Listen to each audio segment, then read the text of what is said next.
Yeah, we're doing well. Pretty happy with how we've been able to run. We had a couple strings of finishes at Richmond and Dover and Darlington that were, the finishes weren't that great. We had a little bit better car than we finished, and then we kind of struggled at the All-Star race. Then to go to the 600 and run as well as we did, it really kind of turned my view around of the team. I thought we were kind of struggling a little bit,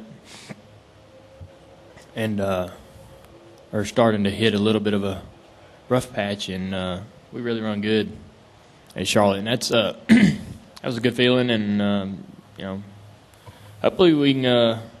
1.5 mile stuff's been real good so far this year, and I got this one car that I really like a lot, and hopefully I can have a few more favorites out of the garage over the course of the summer, and not really, it's tough when you kind of become dependent on one single car, and you sort of get narrow-minded about how you're going to run in other cars versus the one you like the most, and so I'm trying to keep my mind open to the other cars we got in the shop, the other new stuff we're building, and I'm sure we're going to have some cars that are we're going to be happy to take into the last half of the season and run every week. Questions for Dale? If you have one, raise your hand. Let's go to Jim and then to Bob. Jim Noble, PRN and Sirius. First of all, that one car you like, is it back here this weekend? No, it's Okay. I mean, I'm sure they could have turned it around if they wanted to, but again, I mean, we're building other new cars that we feel have all the opportunity in the world to be quick and be fast and be good cars, and I guess turning them around in a week's time is too difficult at this day and age, or more difficult than it's worth, I guess, due to all the components that need to be replaced and whatnot. And second of all, just real quick, what do you bring from your Charlotte experience into this track other than momentum and knowing it's going to be hot? Anything translate from how well you did in the 600 to this place? I really don't know. I mean, the setups are all real similar that you run at all the mile and a half, so we might tweak on them a little bit here and there, but the direction and the ideas and the theories are all kind of the same, and it's been working pretty good for us. Now we have we're still working real hard to try to find out where some speed is for qualifying, and we went in a totally new direction in qualifying for Dover and Charlotte. And although we didn't get to qualify at Dover and we didn't really qualify well at Charlotte, the difference in how the car drove and how comfortable I was with the car and being able to jump out there and run fast for one lap, I think we made some real good gains there. So I think we're going to start to see some improvement in that department to make the races easier for us. And just we'll just have to see how what this place is like. Looks like there's some more tar strips, seams and stuff, cracks been sealed up than what I recall last time we were here. Seems like all those track owners love putting that tar in them cracks, man. But it's like all they got to do for about a year till we come back. But we'll see how that's going to help, make the cars drive, and hopefully we can get around here pretty good. Okay, we're going to go Bob Pockris, Nate Ryan right here, over to Dustin, and then to Marty. Bob Pockris, SingingDaily.com. I know maybe we took a little bit of your not close to a win comment from a few weeks ago and maybe a little bit out of context, but it seems after last week you really feel that last week was a really big deal as far as where you feel your team is at. Are we reading you right? Yeah, I think so. I think that we came close to winning that race, and we're we've done it a couple times this year, and that makes me feel more confident in us having that opportunity again more often throughout the season. So I feel I feel like that if we just keep doing that, and we're gonna the luck's going to fall our way, and we'll get to victory lane one way or another.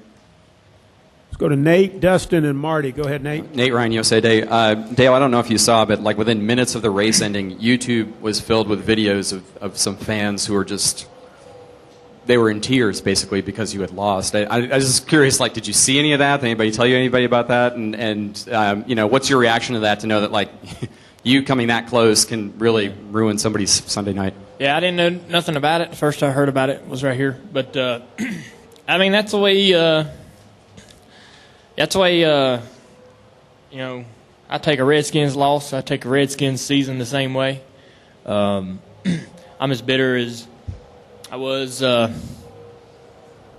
the end of the season. I'm still as bitter about it. When you're passionate and you care, and that's what, you know, it's a cliche, but when that's all that matters, you know, you're ticked till things get right, or you're upset till things get right, no matter what. So I can definitely relate. And that, you know, that again, that extends itself, or that tells you a lot about the way the world is today and what kind of world we're living in. Everything's going to go straight to the internet. It's a way for people to express themselves, get their feelings across, show what they're thinking, what they want to, you know. It's for people, you know, I guess for those people, it was a way to release those emotions and get it out, you know. Tell somebody, you know. Sometimes you get ticked off, or you tore up about something and you got nobody to talk to. I mean, I guess that's a good outlet for them, and gotta, you know, gonna see just more and more of it as we keep on going down the road. Let's go Dustin, Marty, Claire B. That might be the last one, but we'll see. Go ahead, Dustin. Dustin Long, Landmark Newspapers. Dale, the car that you like, does that have a distinct personality to you? Do cars have distinct personalities? Would it surprise you also that one of your competitors is going to be in a car this weekend and will be making its 15th start since 2000? Say what? One of your competitors, Newman, is in a car that will be making its 15th start since 2009. They've rebuilt it and rebuilt it over and over. Does that surprise you? That doesn't really surprise me. Excuse me.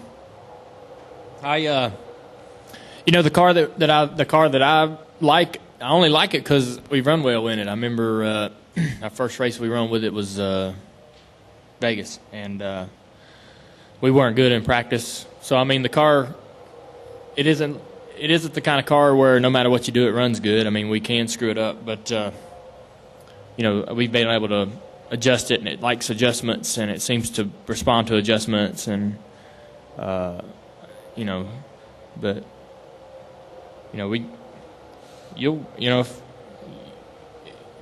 we should run, you know, we can run cars like that, you know, 7-8 times a year. So yeah, I mean, I'm not surprised that Newman's car is going to make that many starts, and you know, sounds pretty normal, I guess, to me. We'll take two more up here, Marty and Claire B., and then maybe if you need something, you can walk out with him and Megan. Go ahead, Marty. Marty Smith, ESPN. Dale, in terms of the excitement of coming to the racetrack to compete, not necessarily like weekend routines and all that kind of mess, but being happy to show up and drive, how would you describe this year compared to the past couple? It's definitely better. I look forward to coming here and you know, preparing for the weekend. I look forward to it a little bit more than I did in the past, for sure. And, you know, when you run good, it's much easier to want to show up. And, you know, when you get in, I had 2 3/4, 2.5 years there where nothing was changing, nothing was getting better, and, you know, you get in a rut, you know, and you just kind of, you don't know what to do to make it better. Obviously, you know, what you're doing is not helping, so you're kind of at a loss and you get disappointed. But so yeah, going the next week and the next week and the next week, you got this hope in the back of your mind that it's going to turn around and this is going to be the weekend where you have something to smile about. But 75% of your brain knows that's probably not what's going to happen. So it's kind of tough back then, but definitely this year I've run I've drove some really good cars, and I've had some real good times racing and being in those cars. And I just enjoy competing where I feel like I should be able to compete. I have an opinion personally about what kind of talent I got and where I should be running in the races and who, when I'm close to that or doing that or matching that, I get happy and I feel content and satisfied. And obviously this year's been a better year for me, and it's could be even better, and hopefully we'll get to that next level. But for the most part, definitely having fun. Definitely having more fun.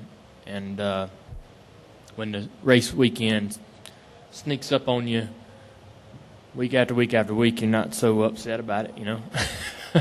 Sitting at home's pretty fun, but now when Thursday and Friday rides around, creeps up on you out of nowhere, you're not disappointed about it. You're like, all right, man, let's go to the next one. Let's see what we can do. Let's see if we can go out there and make some more good things happen.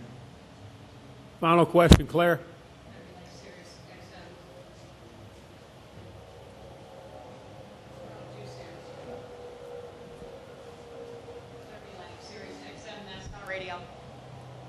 Claire B. Lang, Sirius XM NASCAR Radio. Dale, there was a really, really good column in the hometown paper written about you, I believe by Tom Sorensen, and it said that Dale Jr. Lost with class, and very soon he will win with it. And it was about how much class you had at the end of that race. I wonder if that was your raisins, your upbringing, or your own personality. And we rarely see you, kicking things and angry, which, given how hard you worked for this performance increase, it would be understandable. Can you talk a little bit about that? Did you see the column? I did see the column, and I don't really know what that has to. I don't know really what why that's the case. I guess I don't want to disappoint anybody. My father raced in this sport for a long time, and he raced in front and worked and talked and worked with a lot of people that I work with today, a lot of the people that are in this room, a lot of people in that garage. And being his son, I don't want to disappoint anybody. I don't want to say anything that's going to, make anyone ashamed of me or I just want to be, I want to run good, I want to run well, but I want to act right too. And just when it, because I just in the end, I want people to say that I was a good person and I was honest, and when I don't race anymore or whatever, that I was a good guy to be around and a good sport about things. And but mainly, just don't want to humiliate what my dad did for the sport, what he did for himself, what he did for our family name. Don't want to do anything that's going to tarnish any of that. That was probably all it's about.